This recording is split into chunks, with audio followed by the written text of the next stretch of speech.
Hey, hi everybody. Thank you for joining us today for our webinar from the INSITE program. We had a short break for the summer there, but we're now back for the fifth in our webinar series, this time focused on commercial fisheries. My name is Henk van Rijn. I'm on the INSITE program director team, and I'm going to introduce the webinar today. So INSITE is coming to the end of its second phase now. Many of you be familiar with the program, but it's worth saying that when INSITE was set up, it was the first real joint industry program of its kind in UK marine research. The partnership has grown over its second phase, bringing together combined interests of offshore industries, the Natural Environment Research Council, NERC, and the Centre for Environment, Fisheries and Aquaculture Science, CEFAS, in a larger, more ambitious program. INSITE's aim has always been to provide stakeholders with the independent scientific evidence to better understand the influence of man-made structures on the ecosystem of the North Sea. This slide briefly touches on the breadth of work being undertaken in the science programme of INSITE's second phase. Briefly, I will say we're looking at topics as broad-ranging as foraging by marine predators, testing the limits of the UK autonomous fleet, understanding fish aggregation and blue carbon benefits, reviewing the efficacy of decommissioning strategies, investigating the connectivity of all biodiversity associated with marine structures, as well as developing AI approaches to speed up the analysis, and investigating the effects and implications of subsea plastics incorporated into marine structures. And the focus of today's webinar is commercial fishing. Now, commercial fishing is the most widespread human activity at sea in the world. Defined as the for-profit practice of catching fish and other marine life by commercial fishing boats, its impact goes far beyond just ocean health and the management of fish populations. Commercial fishing is essential in supporting the global livelihoods of nearly 60 million people who are directly employed in the fisheries and aquaculture sector, as well as ensuring food supply for more than 3 billion people across the world who rely on seafood as their primary source of protein. Underlining the significance of commercial fishing is nearly 123 billion in global seafood exchange every year that takes place. This is the most valuable traded food commodity in the world. So we're very fortunate today to hear a little bit about how our offshore structures can affect the fish that underpin this industry. To start us off and to introduce the topic, we're very fortunate to be joined by Dr. Rob Cook, who's head of Department of Environment, Food and Rural Affairs, a fish evidence team. And we'll be providing some background on the work that DEFRA are doing in this area for consideration alongside the research findings from the INSITE projects. We'll then hear from the first of our three INSITE investigators. Serena Wright from the Centre for Environment, Fisheries and Aquaculture Science will be talking about the EcoConnect project. Professor Paul Fernandez will be from Heriot Watt, talking about the Fish Pounds project, a phase 2 project. And finally, Dr. Natalie Hicks from the University of Essex, talking about the FUICOMS project, another phase 2 project.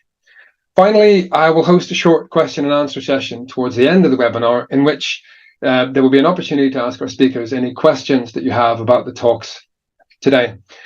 You'll all be muted throughout the webinar, but you can ask questions or you can comment as we go along via the Q&A tab and the chat tab at the bottom of your screens.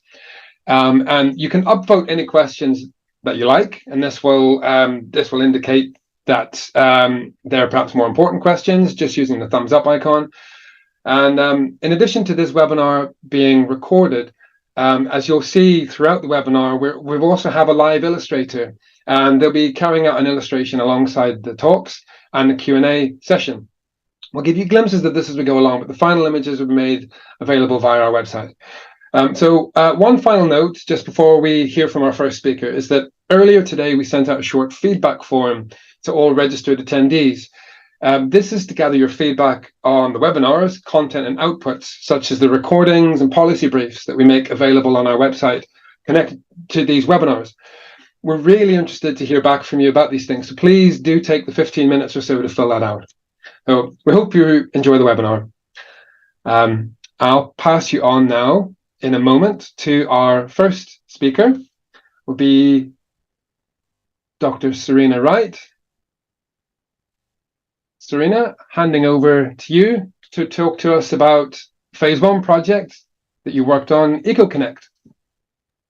Thank you very much. I'm just checking, is Rob Cook supposed to? Oh, sorry. Oh, excuse me, Serena. Yes. Apologies, everybody. First up is actually Dr. Rob Cook, who's going to kick us off and give us some of the wider context.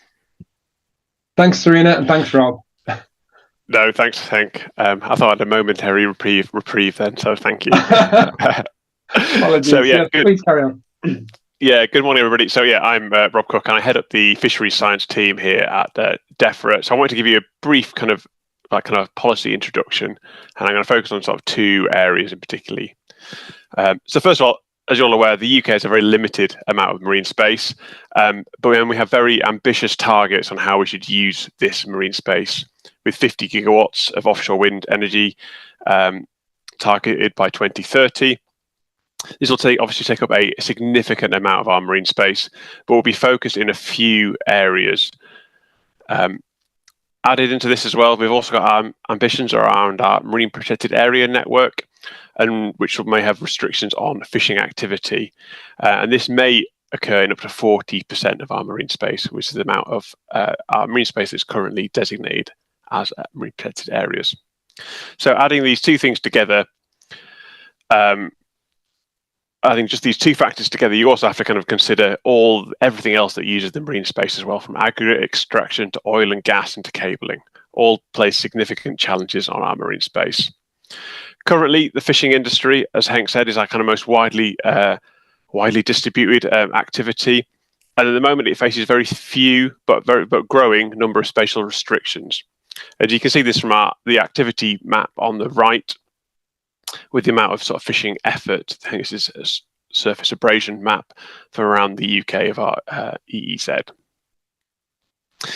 But plots like this hide the diversity of the UK fishing industries, with vessels, UK vessels ranging from huge pelagic trawlers to tiny sort of 1-person inshore potting boats.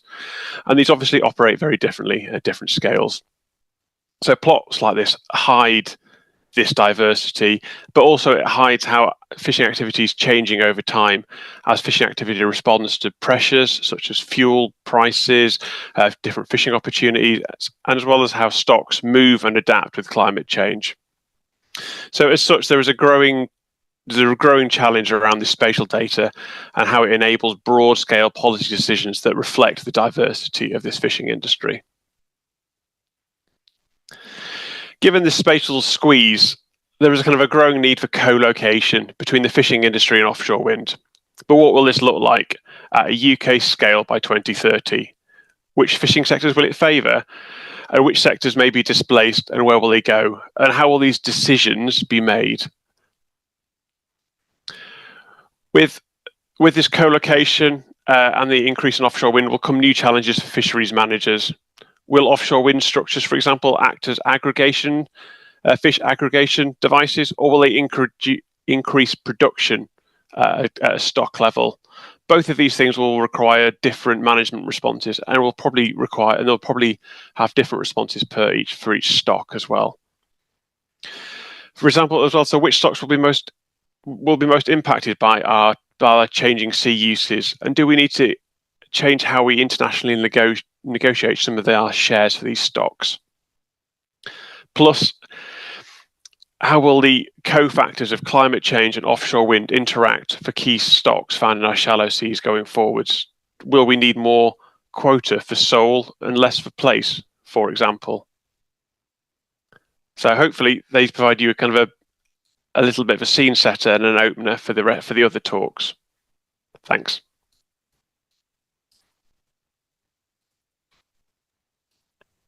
Thank you, Rob. That was really good to get a sense of some of the challenges that you're encountering in your day-to-day work, and I think that sets the scene quite nicely to hand over to Serena now, who I almost let in to jump the gun. Thank you, Rob, and over to Serena, please, for your first talk on EcoConnect. Thank you very much. Let's see if I can get this to work. It worked yesterday, but you never know.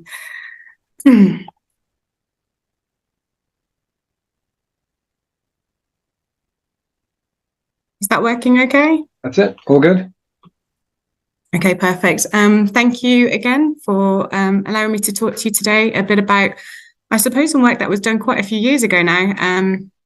So this presentation will focus on a specific manuscript and work area that I did probably about nearly 10 years ago now.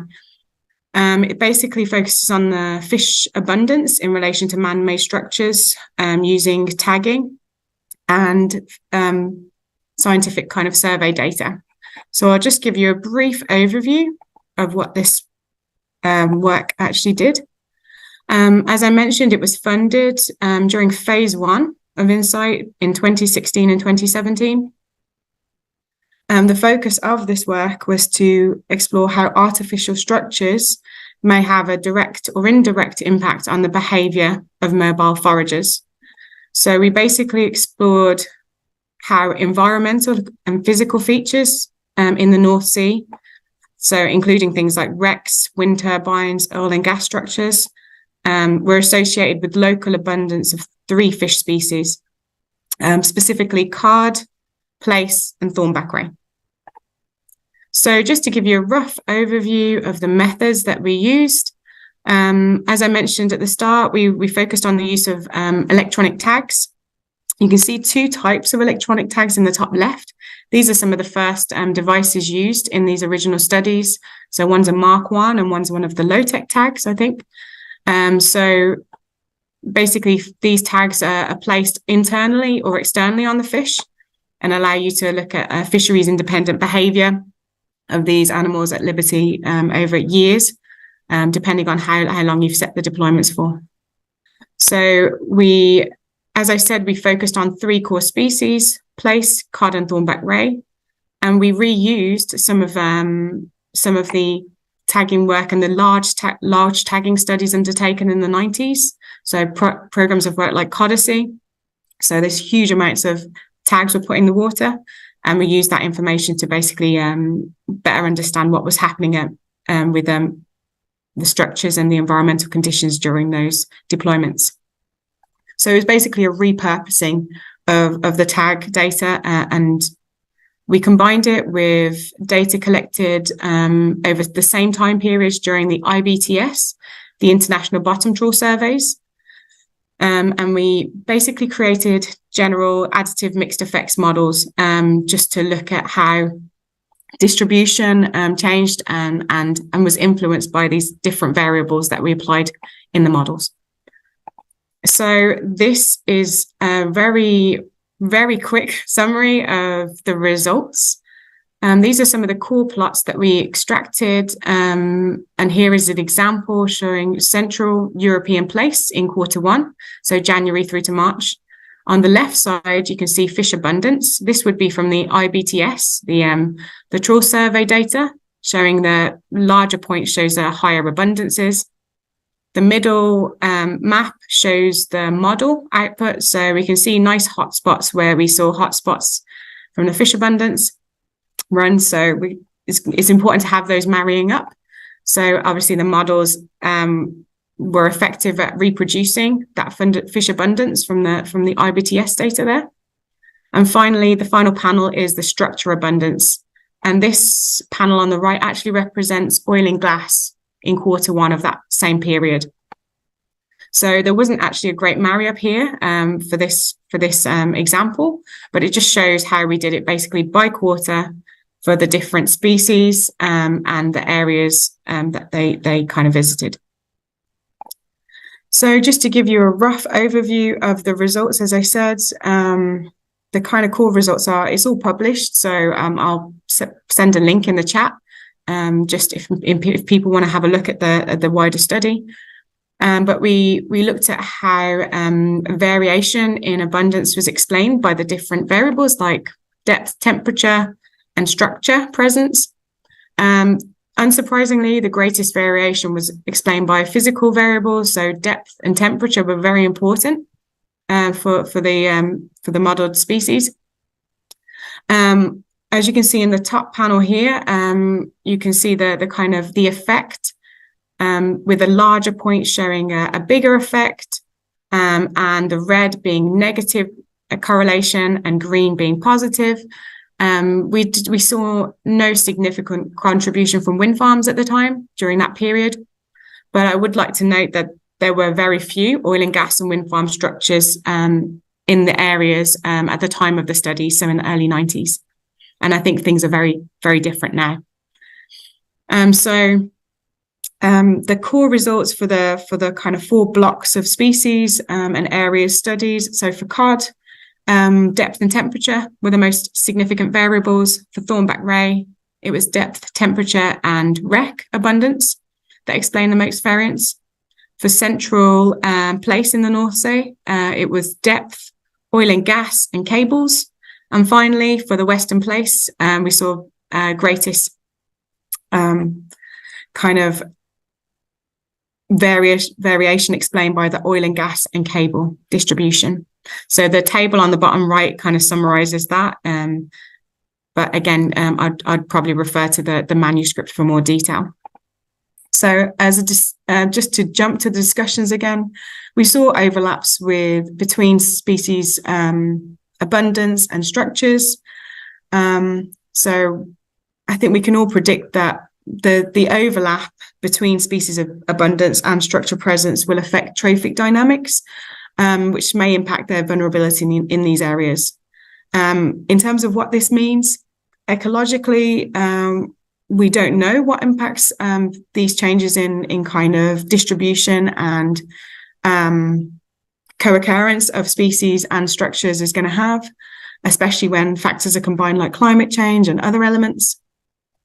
But this study at least allowed us to point toward to things like how we can use this information to better understand timings and how spatially, they do change their movements. They're not limited in space and times with where they can go. So the fact that they maybe have higher abundance and co-location with, for example, oil and gas structures in Q1, that could potentially be used as a decision making in things like decommissioning and other factors linked to man-made structure presence in the areas. Finally, I just wanted to talk a little bit about the future, because obviously this is quite an old study now. And when we did this, we always thought it would be kind of the before part of a study. And then the after study would be basically deploying tags in the similar areas to look at how things have changed in terms of their movements. So further information at the time was needed on the state of the structures. Were they rotting? Were they covered in life? So I think there has been quite a lot of updates in the data available. And I think there'll be some links from INSITE 2, which has better explored that. And as I mentioned, future tagging or other similar work are looking at kind of fisheries independent behaviour, especially now that we're seeing significant increases in the numbers of man-made structures in more recent years. So again, I think that links quite well with some more work that's undertaken during INSITE 2, which we'll hear a little bit more about later. And finally, my work area now mostly focuses on tunas, and I work a lot with tuna fisheries management organisations like ICAT. And most recently, there's been actually quite a lot of discussion about the impact man-made structures will have on large pelagics that are highly migratory, like bluefin tuna and other tuna species. So I think this is an area that is developing, and obviously, I think as Rob mentioned earlier, I think he was saying something about them acting as hotspots and kind of aggregating devices. The impacts of fish aggregating devices on tunas is huge, and there's a lot of work undertaken on that at these tuna commission meetings. So I think it'd be really interesting to see what direction this work goes, especially as bluefin are coming more prevalent in the southwest. So yeah, very interesting areas of work, and it's great to hear. I'm looking forward to the next talks on INSITE 2 anyway. So thank you for listening, and I will share a link in the chat for this work.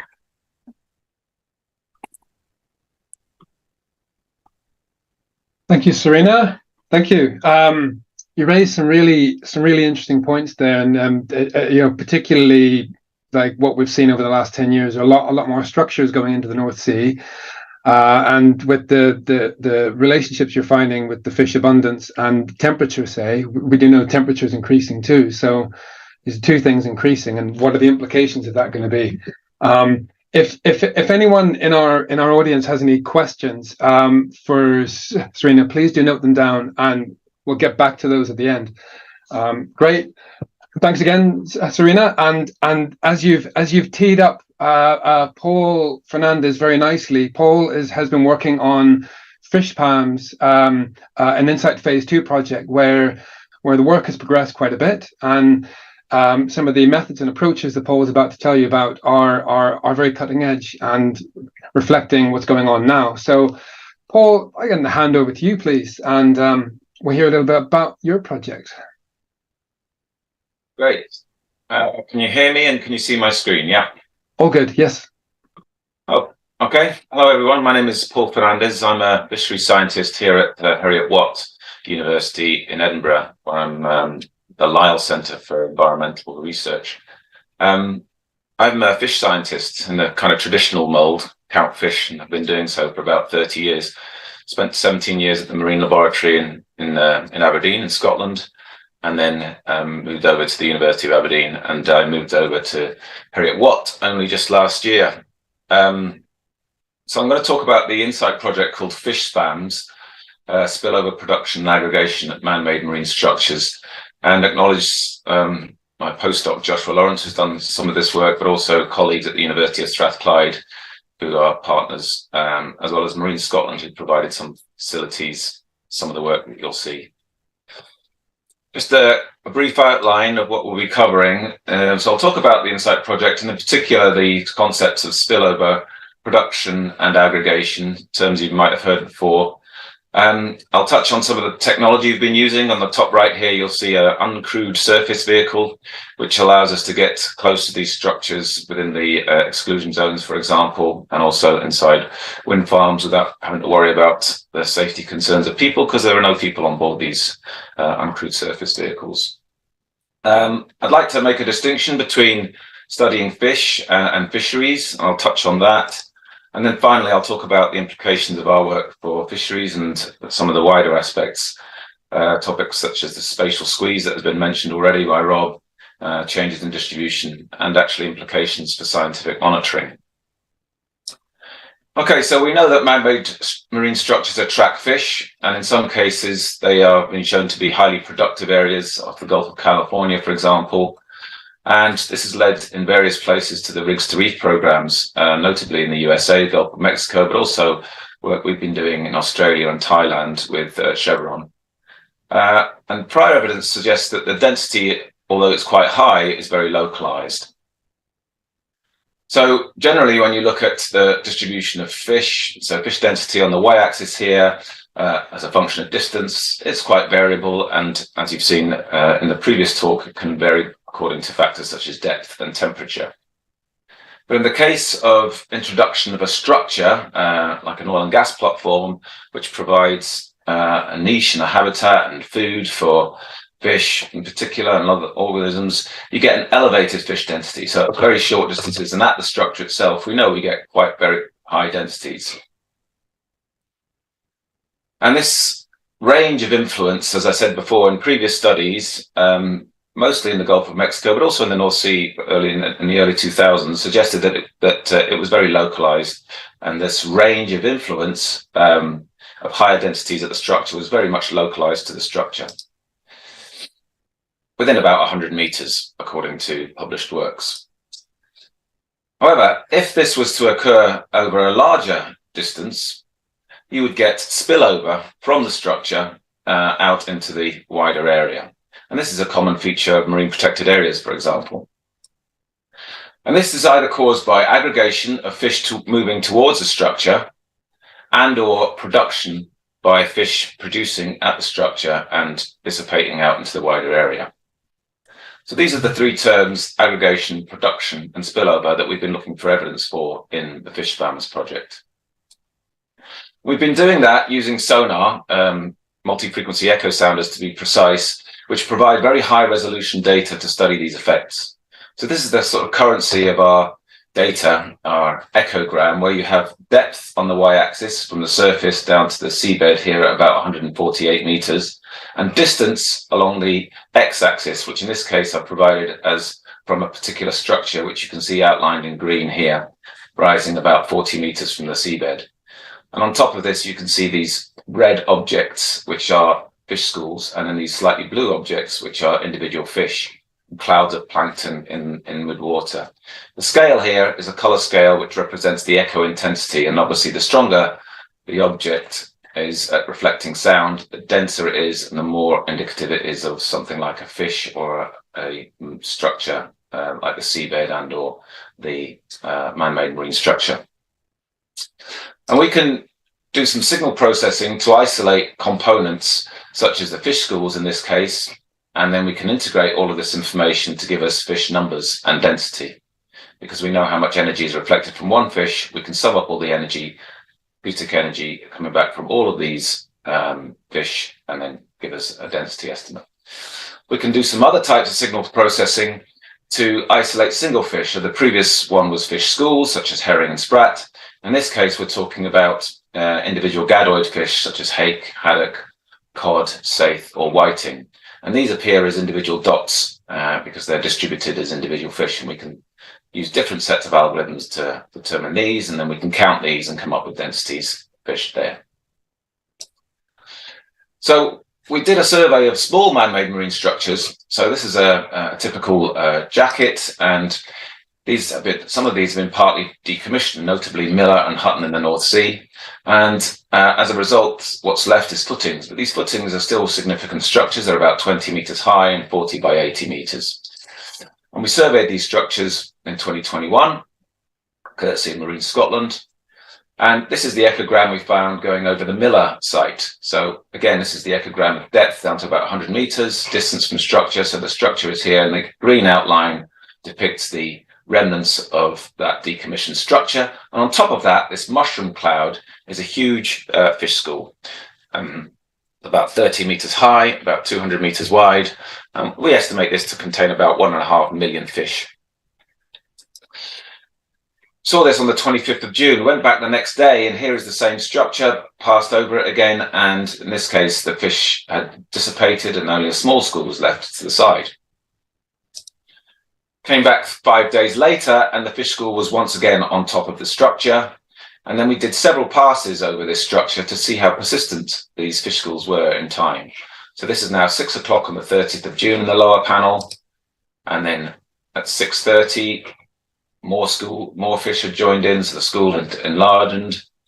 And then at 6:45, we did another pass. And then subsequent passes, you can see over the courses of a few hours, the fish school persisting on several occasions.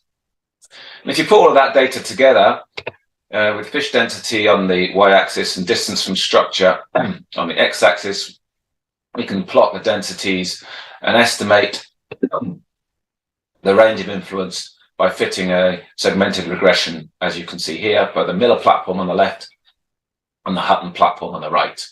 And the important thing is to note that these regions of influence for these small structures are of the order of several hundred meters. That was for schooling fish. We found very similar results for individual fish, around 356 meters at Miller and 600 meters at Hutton. You'll notice these rising segmented regression lines as you increase distance, and we'll come back to that in a minute. So we want to contrast that with larger man-made structures, existing oil and gas platforms that haven't been decommissioned.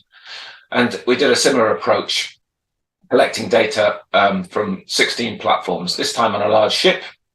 So we weren't able to get right over the platforms, but we were able to get very close. And we found slightly different effects this time, where the average range of influence was much longer, 7 kilometers.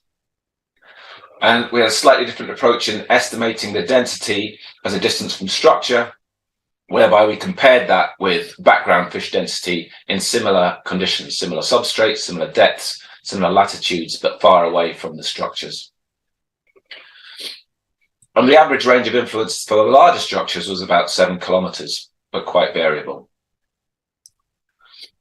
So at that scale, you have to consider not just a single man-made marine structure and its range of influence, but as you consider these over an order of kilometers, they butt into other man-made marine structures.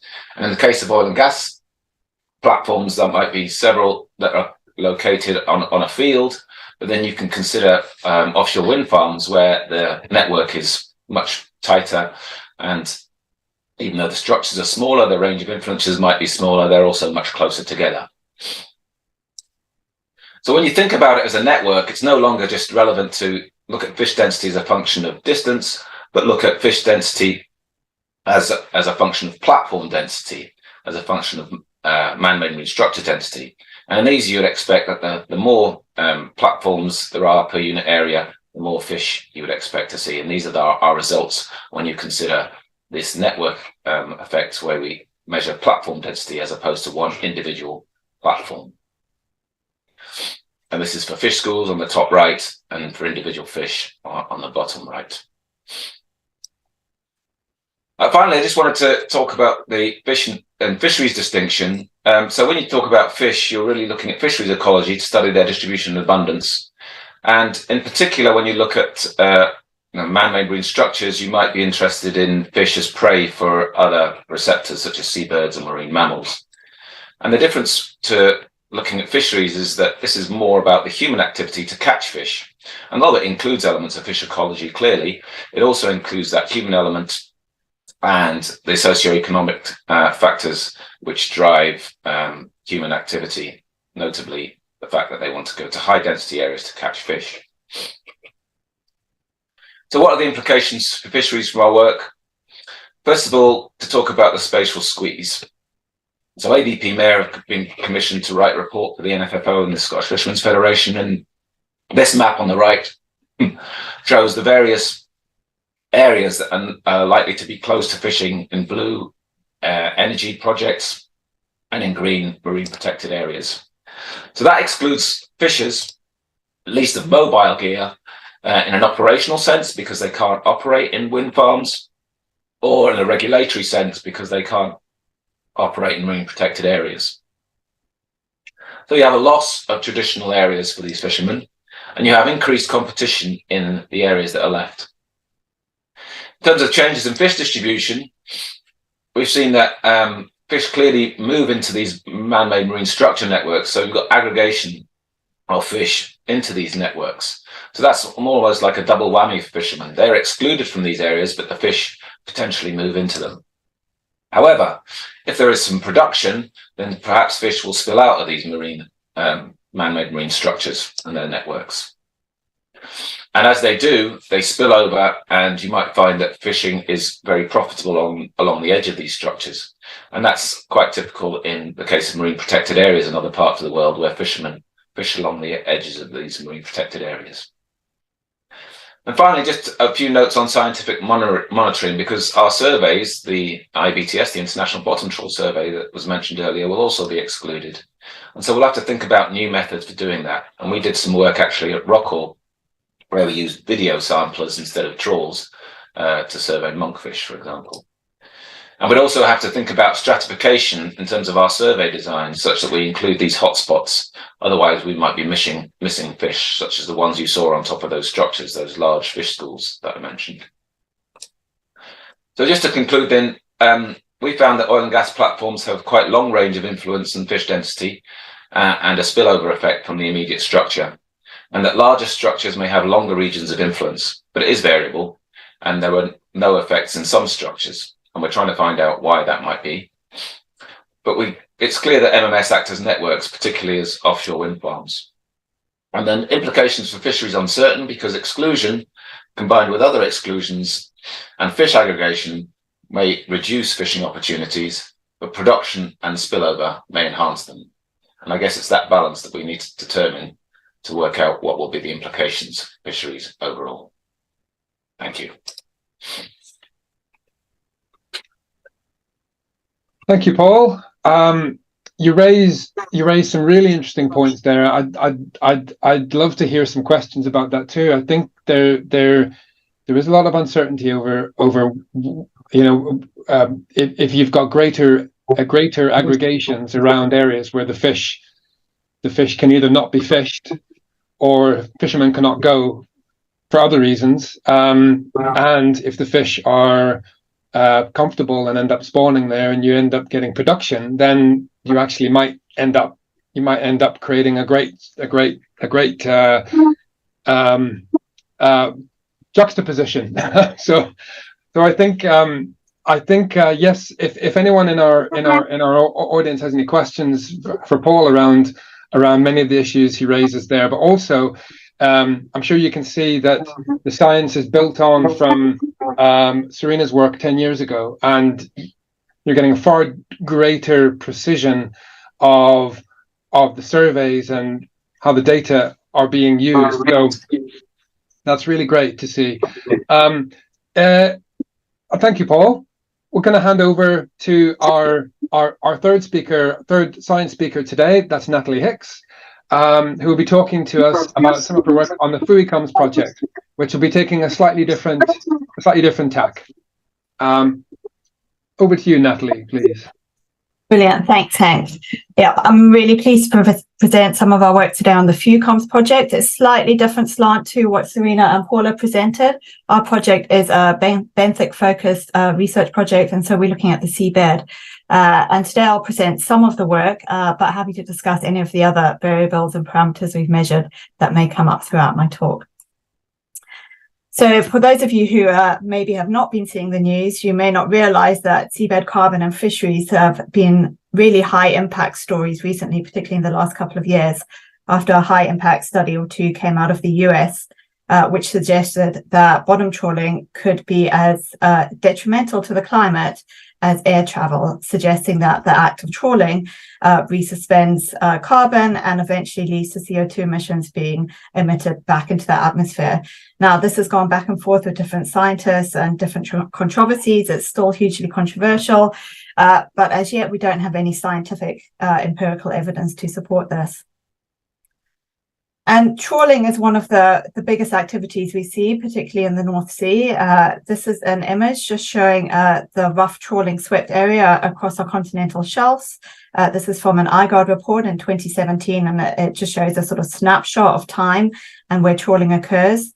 And so the blue are the less trawled areas, and as we get into the oranges and reds, we can see that these areas are trawled more repeatedly or a number of times over a year. But as alluded to initially by Rob in his introductory talk, we use our seas for a number of different reasons and different activities. And one of the other ones that we're starting to see an increase in is our energy extraction. So the INSITE program is really focused on oil and gas infrastructures, and we're now starting to look at the role of offshore wind within that too. Many of our oil and gas infrastructures are coming to the end of their serviceable life, so we're starting to see considerations to decommissioning. Serena alluded to the rigs to reef approach, which is not yet adopted under the OSPAR Convention, but it's helping us question and form some of our decisions in terms of offshore wind too.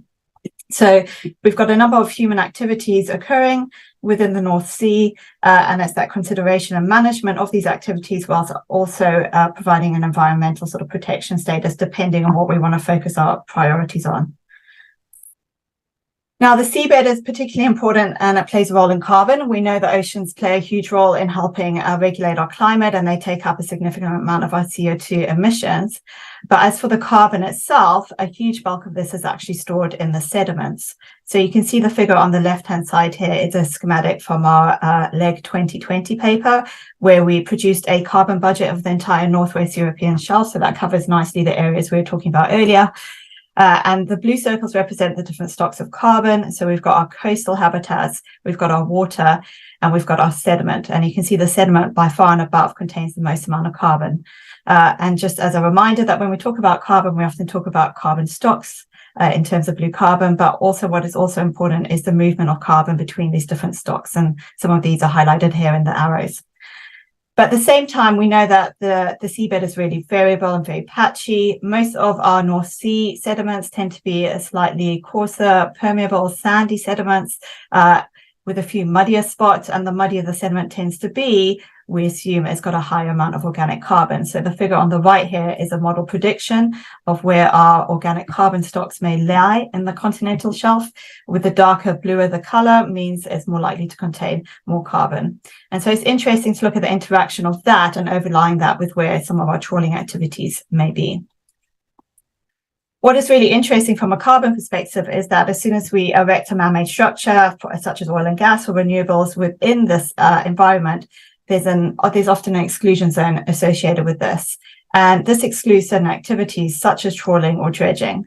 And we thought within our project, this would be really interesting to investigate that a little bit further and see if perhaps these areas could provide us with a bit of a baseline for understanding the carbon dynamics, particularly when we think about some of the oil and gas structures, which have been in place since about the 70s.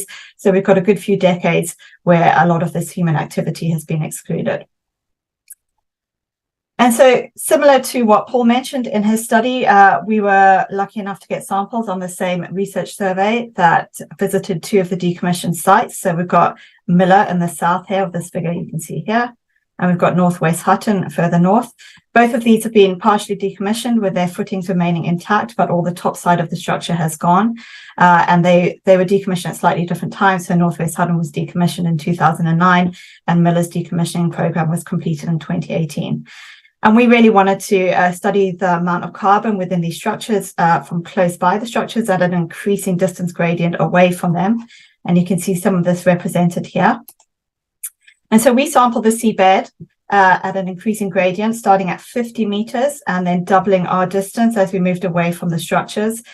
So 50, 100, 200, and 400. These are highlighted in red because the exclusion zone around active oil and gas structures is 500 meters. So all of these time points fall within what would have been the exclusion zone. And then moving out of that into 800 meters, 1600 meters, and 3.2 kilometers. We looked at a number of different measurements, such as hydrocarbons, contaminants, macrofauna, but today I want to really talk about some of our carbon results. And this is work that my PhD student, Hugo, has been working on for the last 18 months. When we measured the total carbon, the organic and inorganic carbon as well, looked at quantifying the carbon stocks, looked at the sediment type, which plays a huge role in some of this. And we also use radionuclide chemistry to look at the sediment accumulation rate. So I'm just going to present some of our carbon data. So what you can see here are carbon data from the 2 platforms. So we've got the Miller platform on the left-hand side, Northwest Hutton platform on the right-hand side. These are both organic carbon, which is generally what we think about when we talk about blue carbon. And along the bottom axis, you can see we've got an increasing distance from the platform along both, and then the total amount of carbon. And what's really striking straight away is that you can see there's a different story between the 2 platforms. So Miller platform has quite a large amount of carbon really close to the structure, and this drops really quickly as we move further away. Whereas when we look at Northwest Hutton, it's a lot more variable. We don't see any clear changes, but we do see an increase in the variability of the amount of carbon around the 204 meter exclusion zone.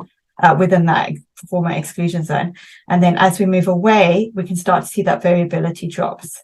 And the red line on each of these graphs represents where that exclusion zone would have been in place when the platforms were active. So we're not seeing a magic cutoff as we move through, but we are seeing a reduction in the variability, which could be attributed to some of the other activities that occur outside of that exclusion zone.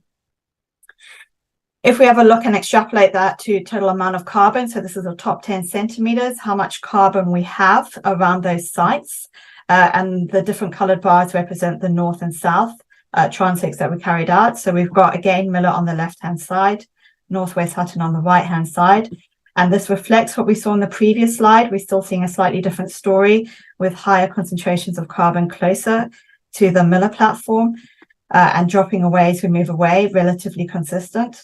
And then we see a lot more carbon around the Northwest Hutton sites. Again, we've got that little bit of variability around the 200 and 400 meter zone.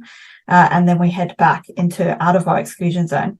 So we can see there's a lot of difference in the carbon dynamics, and we're at the stage where we're starting to explore why this may be.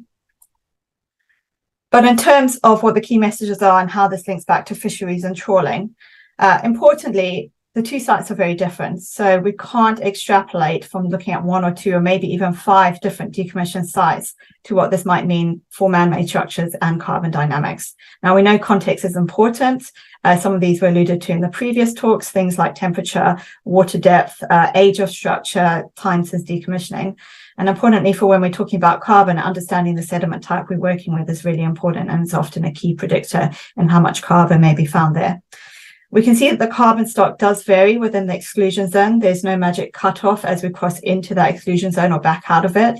But what appears to be is a little bit of variability around the 200 and 400 meter mark, which is far enough away, we know from some of the other parameters, such as the radionuclide tracing. We know that about 200 meters, we're away from the impact of the man-made structure and the activities that occurred during that platform being active. But we're also within that exclusion zone. So 200 to 400 meter feels like a place where we might see those baseline carbon dynamics. We know there's a legacy impact the closer we move to man-made structures. We can see this in the Miller platform, where we've got that peak of carbon closest to the platform. Some of this is underpinned by the hydrodynamics and the hydrocarbons that are found around the proximity of the platform. What we don't yet know is how the carbon dynamics may be changed prior to that decommissioning practice and the activity that occurs as part of decommissioning. So we went out and sampled after decommissioning was complete. And we know that as one of the sort of safe holes they do as part of decommissioning is to trawl around the site to make sure there's not anything dangerous left on the seabed that could be detrimental to any trawlers. However, it appears that these sites are not just automatic carbon sinks. And then moving forward, this is something we're looking to explore in a sort of wider context. We've talked a little bit about the hydrocarbons and the effects around oil and gas sites, but we're seeing an increase in the impact of renewables. And as Paul mentioned, these are often a number of different structures in quite a close area. And this is likely to have impact on the carbon dynamics within that local area. And then interestingly, this is something I've thought about and talked with Paul recently at a conference, is if we're seeing the changes in these fish populations around these sites, this is changing the biological carbon cycle and the carbon pump within these sites. And this is likely to also directly impact carbon dynamics. This would be something really exciting to work together moving forward. I'm going to stop there. Thank you very much for your time, and happy to take any questions. Thank you, Natalie. You've added a new dimension there, but you've also built in some new angles there that are worth considering. Sort of adding in carbon dynamics to the mix, and I think it's a really interesting question around sort of if you pull together what Serena and Paul have found about fish aggregations around structures. And if you think about the implications for the food webs and how that would affect carbon cycling, I think that's a really interesting study for the future. So thank you for your talk as well. And thank you to all 4 of our speakers now who've shared some of their thoughts and ideas and some of the most recent research coming out of their programs.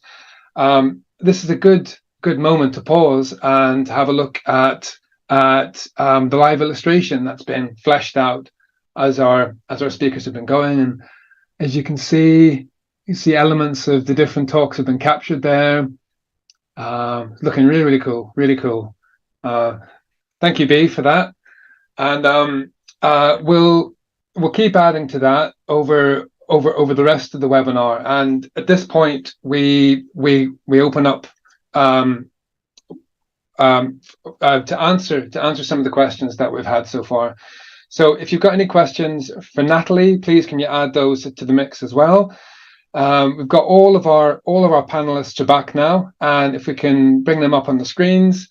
And I think the first question that came up earlier today, question for yourself, Serena. It's about the tagging work, and I know you said that those Mark 1, Mark 2 tags are old now, and I know you're working on some newer tags, particularly with your tuna work. So I think it's sort of bringing all of that in mind. In particular, how have you managed to get the fish up from depth in good condition in order to release them again as well, if that happens? Yeah, it's a really good question. And I mean, a lot of the studies, and obviously I said that at the start, a lot of this was legacy kind of data sets from Codicy and a number of really large tagging programs. I think they were funded through DEFRA as well, all those years ago. But in terms of the methods for tagging, there's been so many refinements over the decades. But originally, I think the focus always is on the gears in use. Some fishing methods just don't bring up the fish in good condition, so you can't effectively tag them. So the choice of gear is very important, but also making sure, for example, we more recently use like anesthesia to put them under if we're doing an internal tagging. Depends on basically the species and how large it is, but sometimes we put them in the stomach, kind of the body cavity. Otherwise, it's kind of on just under the second dorsal or dorsal fin. So we tend to have like large holding tanks on the vessel. So you bring them up, check them over, make sure they're in good condition, apply the tag either using anesthesia or not, depending on the species, and then put them back in that recovery tank, make sure they come round and are in good nick before they're released. It's kind of like the fitness for release assessment that's done on them. I'd say more recently, tags are smaller. We've got things like floats on them as well now. So in the past, we were reliant on fishers catching them. Now we basically, a recent study on bass, I think we had 50% of the recoveries from beach combers. So they're kind of little tags with little float jackets on. So they'll wash up on the beaches and then be recovered. So, but yeah, I think to minimize impacts on kind of barotrauma and things like that, you have to make sure that the fishing method really brings the fish up in good condition. Otherwise, they're not gonna live for very long if they've been dragged through a trawl for a few hours. So yeah, I hope that answers your question. Yes, it's great. It also, I mean, it sounds like quite a lot of care is put into it with with the holding tanks on the vessel and going through sort of an assessment before they're released again. So it's quite considered process. It did interesting call out there for us all if we're sort of going along any beach walks to look out for any tags along the strand line. Sounds like Serena could do with those if you do spot them. Yes, please. Some of them are worth, if you get some of the tuna tags, which are quite large and like big black with the floats on, I think you get, you put into a prize draw and you could win $1,000. So, supplementing your income as well. So it pays to go on beach walks. There you go. It's we'll see a lot of people out on the beach now. Thanks, Serena. I've got a question for Paul now. Now, Paul, you've already touched on this in the in the Q&A box. I'd just like to bring it up again. It's question from Beth Scott around the interesting ideas you're proposing for sort of future experiment there, really, to sort of design new surveys that could look more strategically around collecting data around man-made structures. And Beth is wondering around in that design, would it also be useful to include sort of, in addition to the artificial structures, also sort of known hydrographic features that we know to be of importance to the fish? Beth mentions kind of internal waves in the water column. These can create tidal mixing density fronts, and those structures those features are sometimes also associated with the structures. Would that be something you think would be interesting to incorporate in, and any other ideas that you can think of? No, I mean, yeah, it's absolutely right. These natural hotspots, it'd be great if we knew where they were and if they were persistent, and if they had a reasonable probability of being associated with higher density or actually higher variability, which is what you want to minimize when you do a survey. The only trouble is when it comes to fronts, and I have a bit of history about this because I did my PhD on the Western Irish Sea tidal mixing front, spent 3 years trying to find fish around it, and you do get productivity at these fronts. So chlorophyll A were maximized, subsurface chlorophyll A, And there was several interesting features associated with them, but not many fish. So we were particularly looking for herring and sprat around that particular front. And I've actually since been working with Bangor University. We've got a project funded by NERC called Shear, where we're looking at prey of a variety of seabirds in the Irish Sea, and we put a moored device at the Western Irish Sea tidal mixing front, sort of doing my PhD again after 30 years.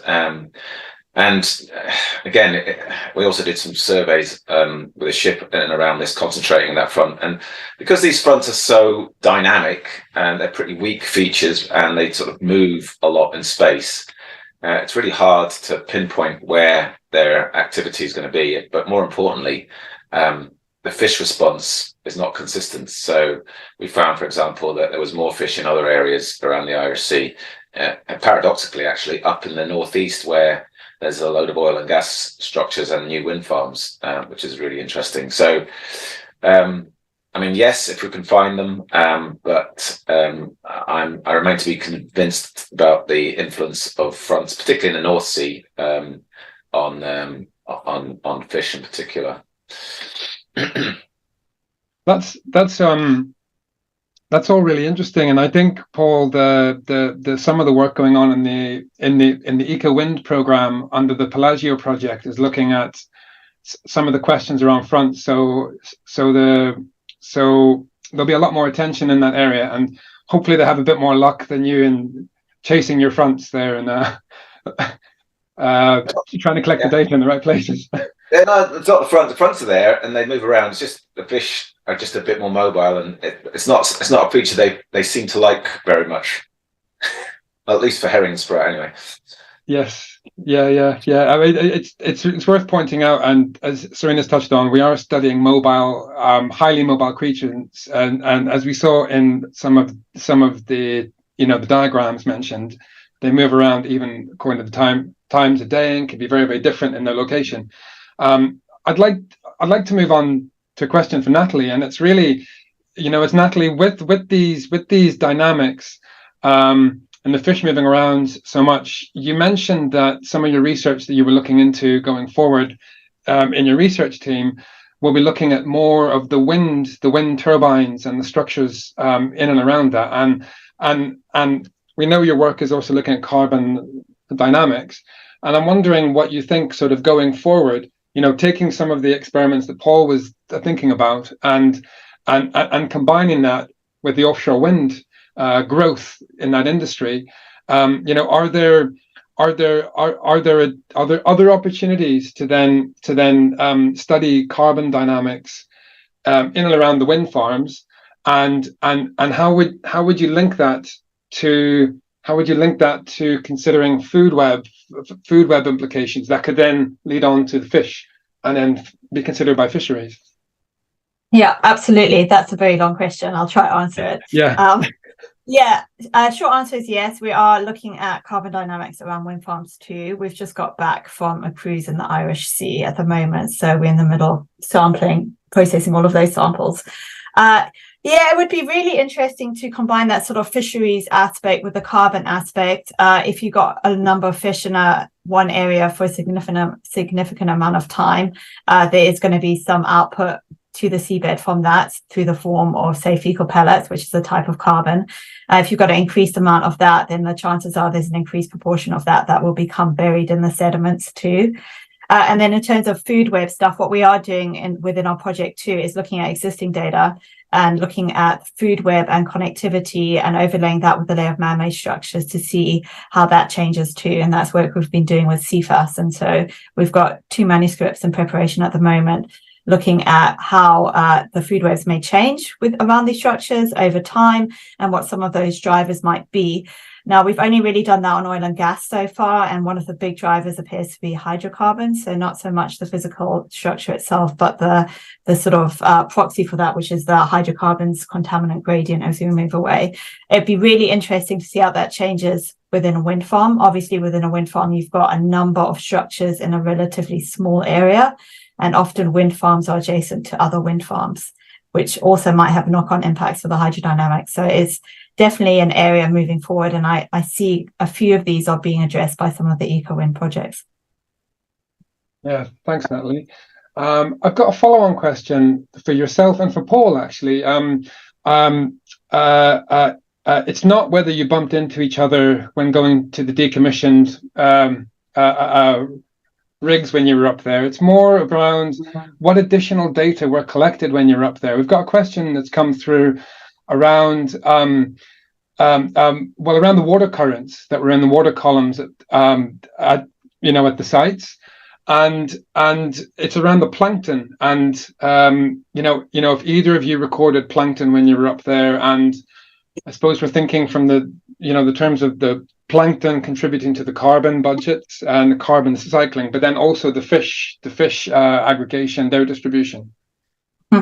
I'll start off and let Paul fill in the gaps. No, we didn't measure plankton. We did look at water currents. We looked at currents and hydrodynamics initially just to see if that could perhaps explain any changes we see in the carbon. And if you think about it, the hydrodynamics may create perhaps a shadow effect around a man-made structure if they do have an influence. So you'd expect to see that, similar to what we see, say, around fish farms, that sort of footprint on the seabed. But we did not find water currents to be a big factor in our samples, but it is also important in considering oil and gas sites, particularly as we head into decommissioning, because in places where there aren't huge amounts of currents, there are drill cuttings piles that still exist. And we see that particularly in the northern North Sea. If we move into the southern North Sea, that's not really an issue. It's a more dispersive environment. The sediment's a lot sandier. And so we're not having that sort of legacy effect that we see in the northern North Sea. Paul, over to you. Yeah, so there was no plankton collected during those cruises where I showed those data, but we have acoustic data at high frequency, so we could take a plankton signal out of that data. My recollection is that there's not a lot of structure close to the man-made marine structures. Usually you can see, for example, internal waves come up in the sonar quite effectively. And you can see patches of like krill, and then sometimes if the plankton's really concentrated, you could see those clouds that I showed you before in one of the images. But in and around those structures, at least at the distances about 2 kilometers either side, there wasn't much, but we can have a look at that for sure. And then I think the ship also collected temperature data. As for currents, we don't think we have measurements that were made, but we can, and we have done actually, looked at outputs from hydrodynamic models of the tidal and residual current vectors, and we haven't found anything that relates to currents so far. And then there was a question about temperature. Yeah, well, we've got that data, and the fish that we're looking at actually prefer cooler water, so cod, for example. But then the variation that's likely to occur over the distances that we've measured is, far, far less than what was typically in the North Sea. If you think about winter to summer in the North Sea, seabed depth to surface, you're talking many degrees from 5 in the depths at winter to possibly 16 degrees in surface waters in the summer, and stratified waters potentially. So those kind of ranges of temperature are what are experienced by a number of these species. I think that's likely to be more significant than what's changing in the region of an oil and gas structure. But I haven't actually measured it, so that'd be maybe worth looking into. Yeah. Thanks for answering that. And I'd also like to open it up to Serena, because I know, Serena, in a study you worked on, you were also looking for relationships and any correlations if possible. And 2 clear signals that you did see were relationships between depth and temperature and the fish aggregations in the study from a while ago. But I also know that some of your more recent work is also looking at this kind of thing. And you mentioned the implications of tuna and so on. So I wonder if we could open this up a little bit, and assuming the temperatures are going to increase sort of slowly, steadily over time.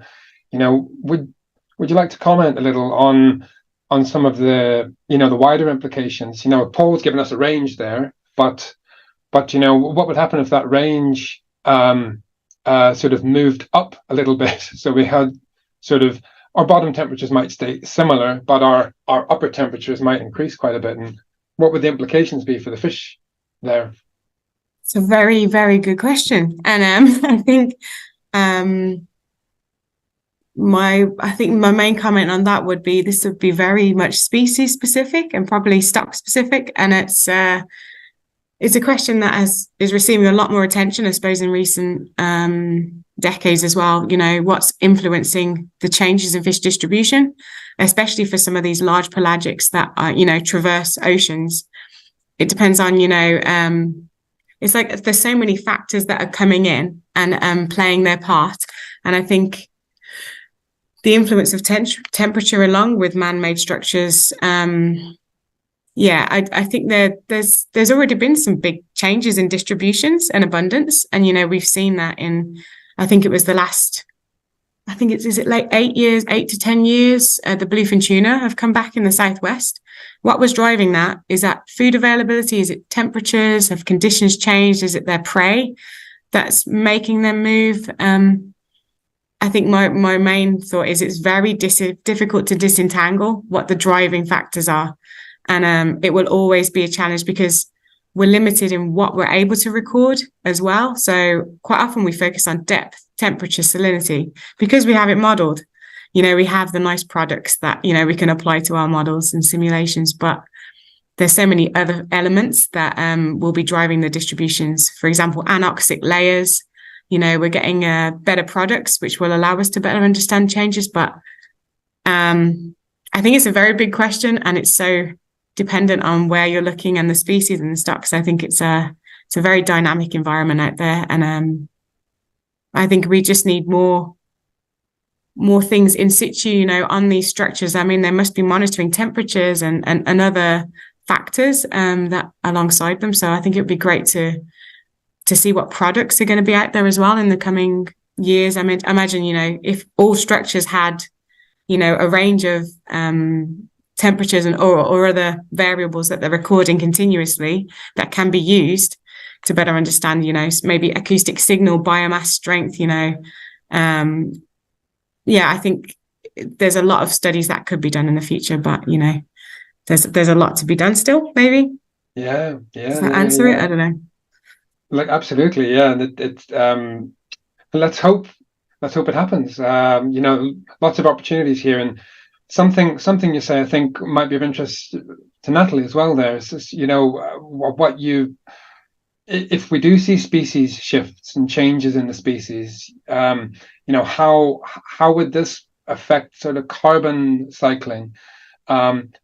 Does temperature affect carbon cycling at the seabed? Have you got any thoughts on that side of things, Natalie?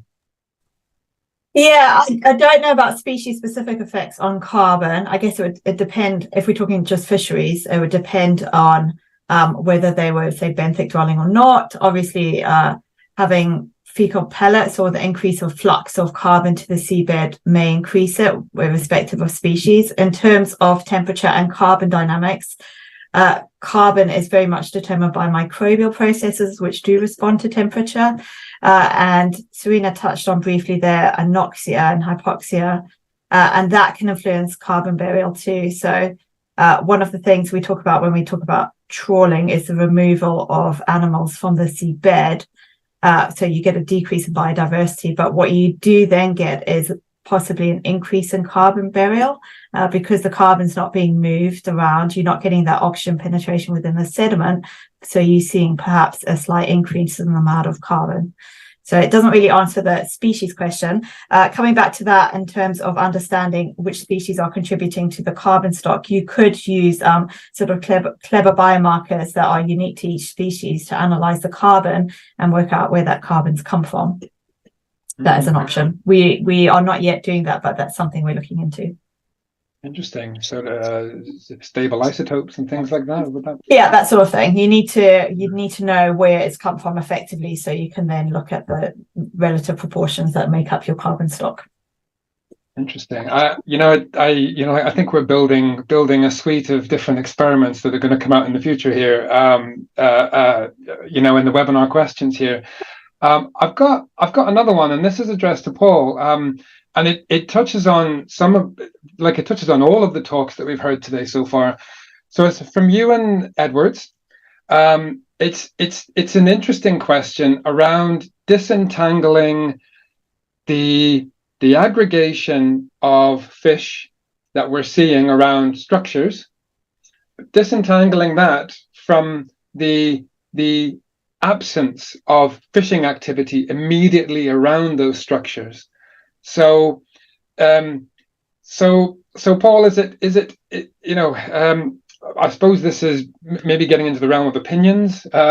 If studies haven't been directly conducted there to explore the differences between the absence of a fishing pressure around an offshore structure versus the positive attraction of the fish to that structure. It's a good question. It's quite a hard thing to disentangle, but I think quite important if we're considering potential benefits of structures in future.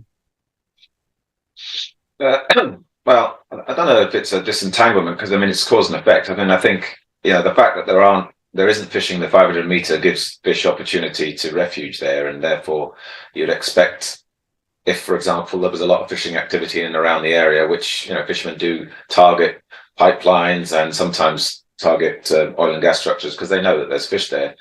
Within 500 meters, you'd expect it to start rising. But actually, what we've found is that in those Miller and Hutton platforms, for example, where there isn't the exclusion, we were still seeing fish out to sort of 300 to 500, 600 meters.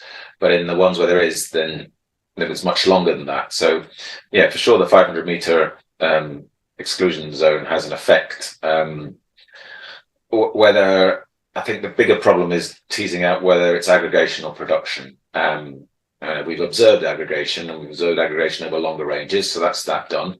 The next thing is production. That's a bit more difficult because you have to really sample the fish to determine if they're producing at the right time.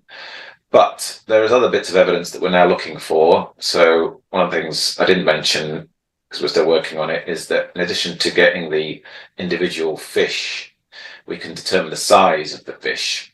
And having larger fish at these structures might be consistent with the at least ability to reproduce, because you'd expect older, more mature fish to be more productive. So that's something we could look for.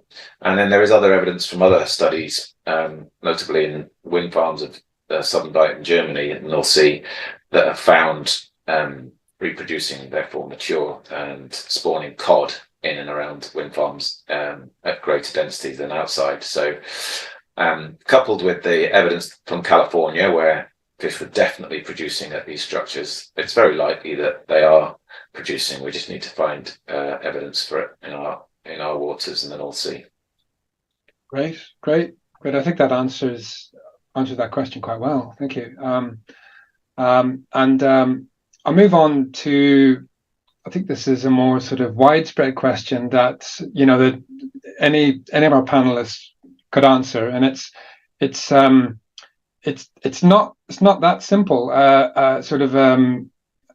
Sort of a compare and contrast between the differences between and the similarities between offshore wind farms and oil and gas platforms. And the question is around the long-term impacts of turbines collectively in wind farms on structures, and what are the broad differences with oil and gas platforms, and are fish behaving differently around these? Open that up to all of our panelists. I can provide a non-fisheries aspect. So I guess for us, the big thing is, excitingly, I think the renewables industry gives us an opportunity to start to look at these man-made structures relatively early on in their life cycle, which is something we're missing a lot of the oil and gas sites.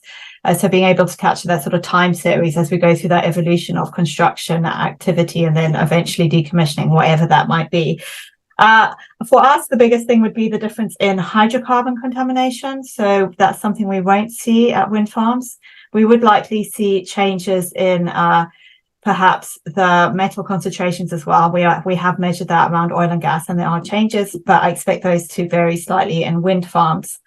I think there will still be possibly a gradient changes too, because you are excluding trawling or fisheries within these areas. So some of the processes that are affected by that would be really, really interesting to sort of capture.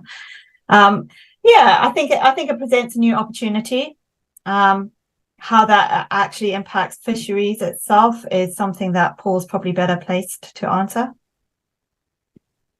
Paul? Yeah, I can comment on that. Wind farms are essentially large networks of man-made marine structures. So they are likely to have that networking effect. But 2 points about them. First of all, they're young. So where we see oil and gas platforms being kind of successive communities which have built up various trophic levels to the point where there's food for fish and therefore attractants, that wind farm might not have that effect just yet. So over time, we might see an increased effect. Second of all, they have other features. And aside from being a big network, they have electromagnetic fields, which will affect potentially the elasmobranchs. Some evidence that they have varying effects on crustaceans. Less evidence about what they do to fish, but unlikely to have any massive effect on fish. And then the other thing, of course, is that in terms of an exclusion, there's no regulation that excludes fishers from operating there, but a mobile gear will certainly be excluded from wind farms where turbines are fairly close, even a kilometre apart is close enough to make trawling impossible, pelagic and demersal. So for certain activities, as I mentioned in talk, fishers are going to be excluded, and so that will provide refuge for fish to occur in there. And we've done some work already in wind farms, which suggests that there are elevated fish densities inside wind farms. But as you know, Hank, that's really the question for the EcoWind program. And Beth Scott's Pelagio and the Accelerate program, Bangor, our program, EcoWings, we're all in different ways looking at impacts of fish distributions in and around these wind farms over the coming years, using the similar techniques as I've described, and others are using different techniques to look at the combination of the physics and the distribution of fish as they sort of concern the various receptors to determine what's happening in them. So I guess the answer to that question will really come in the next couple of years out of EcoWind. Yes, that's right. It's being worked on. So yes. Please stay tuned. I think INSITE will be working on aspects of these things, but also there are big other programs like EcoWind, that will be focused actually on a lot of these areas. So yes, we've got another question has come through. It's from another one of our INSITE researchers, Tom Welding. So Tom is asking around man-made structures and can they increase regional productivity across an area? Do we think that this is set by regional scale primary production? So we had a question earlier that was looking at fronts and around plankton, around structures, and I suppose Tom is drawing those two together and rolling it out over a regional scale. So it's drawing out the links with the primary production here. And I'm wondering, in Serena's work earlier on, did primary production, secondary production, was that factored into any of the studies? Would you like to comment on that? No. Primary production was. Can you hear me now? Sorry, yes, I did move. Yes. Just changed the scene. Yeah, primary production was factored in, and we did see changes in distribution depending on the quarter linked to productivity.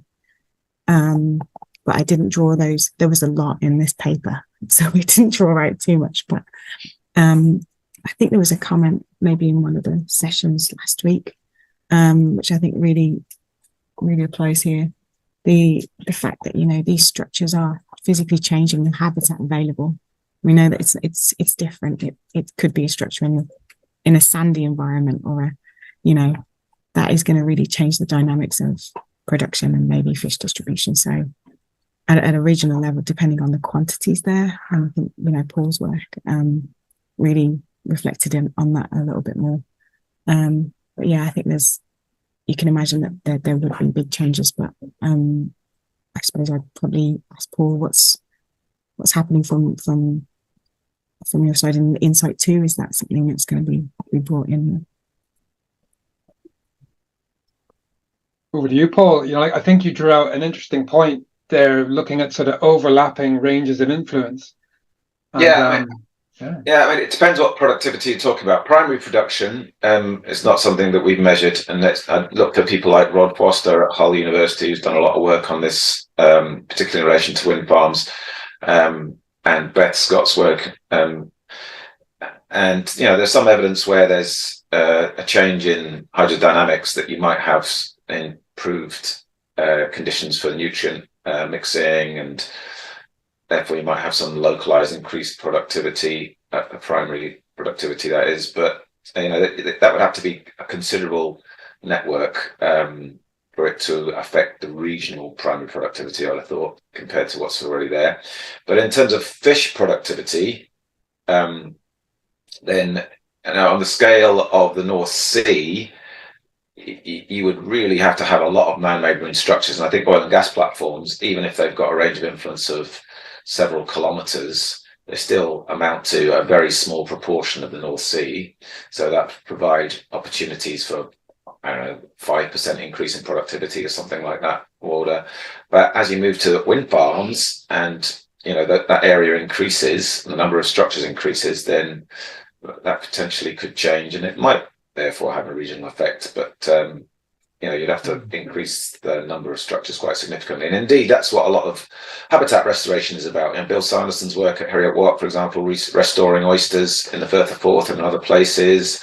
All of these not only add habitat, but productivity up the food chain for fish and other things. So, I'm sure that man-made structures have an effect, but at the moment there's not enough of them, I think, to affect productivity significantly compared to the natural productivity. And bear in mind, that natural productivity is increasing. Our biggest thing we've done in the North Sea in the last 20 years is reduce fishing mortality. I mean, Serena talks about bluefin tuna. Bluefin tuna used to be quite common in the 30s, 40s, and 50s in the North Sea. And the only reason that we haven't seen them in our living memory is because that stock was overfished, as with many. But bluefin tuna is now recovered in the North Atlantic. The stock has gone, is really high now, and as a result, it's dissipated and expanded back to its areas where it used to be. And that's why we're seeing them now in the North Sea. The Norwegians are catching them, for example. So, a lot of our fish stocks are recovering, and the biomasses are now at, some like record levels. Haddock is now, the biggest it's been for 30 or 40 years. There's even increases in North Sea cod in the northern areas. So the productivity of our fish stocks is increasing, and it's much more as a result of better stewardship, despite what you might hear in the press. Well, it's good to have that.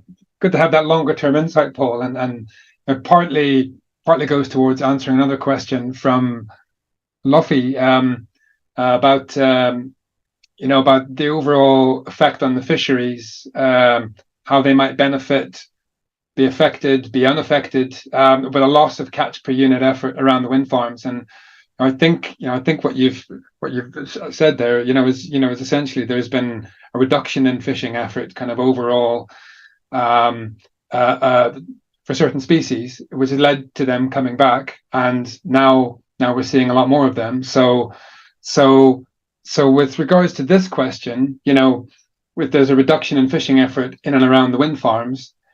there's the potential for increases there. Would you agree with that? So that question asks, would the fishery overall benefit, be unaffected, or cause a loss around wind farms? But around wind farms, it really depends on how much spillover there is. And if the fish are aggregating into wind farms, that's a double whammy, like I said in my talk. So I think the wind farm issue is likely, it's hard to know really, but we'll find out. But I suspect it's going to make things more difficult, because essentially fishers will have to change their activity and potentially search in different places for longer for their fish. So that will affect their economic performance essentially. Because in terms of fisheries management, notwithstanding our ability to measure them, stocks are high and likely to increase. But it's just, like, this is the difference between fish and fisheries, right? You can measure fish everywhere, and they are at particular densities of interest in all places. But fishermen, to operate successfully, need to go to areas of high density as close to where they operate, so that they can maximize catch and minimize costs. So it's a very different activity. So whenever I talk to fishermen, for example, about survey design, let's say, for example, they're after monkfish, which occur along the shelf edge, they go to high density areas because that's where they can maximize catch, minimize cost. Whereas there's lots of monkfish in the middle of the North Sea, but they're at low densities. But they're not interested in those because it's not a profitable enough activity. So fishing and fish are can be quite different things. Yes. Well, I know you touched on the bigger fish poll as well, and it's just a quick question from Anita Franco, asking if you looked at fish size differences along gradients from structures. Yeah, well, watch this space. I've got 2 students looking at that very question right now. So I don't mention that we can get the individual fish, and we can infer their sizes from the signal strength, and we're looking at that. So I don't know the answer, but hopefully I'll be able to tell you in a few months' time. Great. Thanks, Paul. So we're coming towards the end of the webinar. There's just one more question we got from Pim Somers from the North Sea Foundation, and we'll just take that as our last quick question before we close. So it's around. There's an increased discussion in the Netherlands around bottom trawling being allowed within wind farms, and so worryingly, the work we've discussed today is a vital counter argument to that. But Pim is wondering, are there new publications coming up that will focus solely on renewables? As it sounds like that would be quite useful for Pim. Would any of our panelists like to quickly chip in on that? Well, I will if no one else will, but okay. I don't want to hog the mic. Yeah, so we have done some work on the Beatrice wind farm, and I'm reluctant to show it until it's been through the peer review process, and that shows that there's some elevated fish densities inside these wind farms. But I wasn't quite sure what the counter argument was, Pim. I suppose Pim is touching on the fact that there's the potential for sort of increased, the potential for production in these areas that aren't fished, and so that would be a reason to not fish in these areas, so that you can enable a spillover later on. I see. Yeah. Okay. I think to some extent we've sort of touched on that in some of our discussions, and there's quite a lot happening in this space, as well as a lot of interesting new research opportunities that we discussed across our questions. So Pim, yes, please do watch that space. We'd like to learn a little bit more about what's going on, like in the Netherlands as well. So for now, we're getting close to time, so I'm just gonna start to wrap up. first of all, I'd like to thank all of our panelists for some great talks. And we could bring up the illustration very quickly again, just so you can see a great pictorial reference of our webinar today. It's really super, really super. I look forward to seeing that. So that's going to be made available on our website. The final thing for me to touch on today, to show you all, is about our next webinar. So our next webinar will be the final webinar in the series for this year on marine monitoring. It's going to be on the 30th of November. Please don't forget to register on our impact pages. And just a quick reference again to our feedback form that we've sent on to everyone. We'd love to hear your thoughts on how the webinars and all of the content we're producing is working out for you. So I'd like to thank everyone, and I hope to see you in a month's time. Thank you all. Goodbye.